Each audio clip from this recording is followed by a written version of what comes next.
নাসরমান বা একজন আহ্বায়ক পক্ষে এটা তো মনিটর করা সম্ভব না।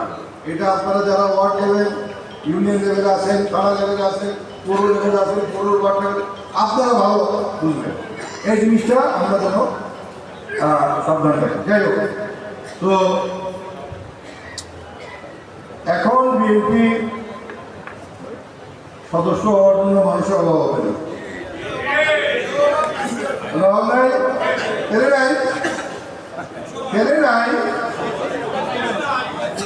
কারণ বিএনপির ক্ষমতা যাইবার দিতে পারে নাই, এটা লাগি নাই এখন।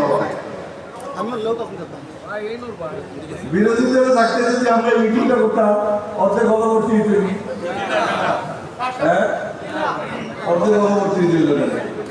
যাই হোক, সবাই ঢল ভয় আছে, রাজনীতিতে আর সবার জন্য না। হ্যাঁ, তো এখন পরিস্থিতি অনুকূলে থাকায় আমরা অনেক সদস্য ইহবে ইনশাল্লাহ, এবং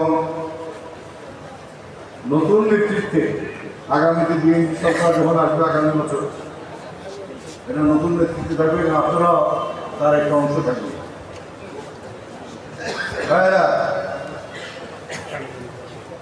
বর্তমান রাজনৈতিক পরিস্থিতি পরিবর্তন হয়ে গেছে, নাকি? একটা দল 15.5 বছর রাজত্ব করে এখন গর্তের মধ্যে কোথায় ঢুকে আছে আমরা খুঁজে পাই না। দেশের বাইরে বিরাট অংশ চলে গেছে। আমরা কি এই ধরনের রাজনীতি করব? হ্যাঁ, এই যে আজকে 15.5 বছরের রাম রাজত্ব করে আজকে তাদের কথা কোথাও খুঁজে পাওয়া যায় না, এই রাজনীতির কোনো মূল্য আছে? রাজনীতি করবো জনগণের কল্যাণের জন্য, জনগণের জন্য, দেশের জন্য। কিন্তু এই কথিত দল, তারা রাজনীতি করছে তাদের দলের জন্য, তাদের দলের এবং টাকা কামানোর জন্য, আর কিছু দেখে না। লুটপাট, মানুষকে ভয় দেখাইয়া, এদেরকে মামলা হামলা দিয়ে এবং জোর জবরদস্তিমূলক, আমরা এই রাজনীতিতে বিশ্বাস করি না, এবং এই রাজনীতি বিশ্বাস করবো এটার কাছে থাকতেও আমরা থাকবো না। হয় রাজনীতি করবো, আমরা রাজনীতি করবো না। কিন্তু এই ধরনের বাটবাড়ি করার জন্য কেউ যদি, কারণ পরে আমার কাছে ধরা পড়লে কিন্তু খবর আছে।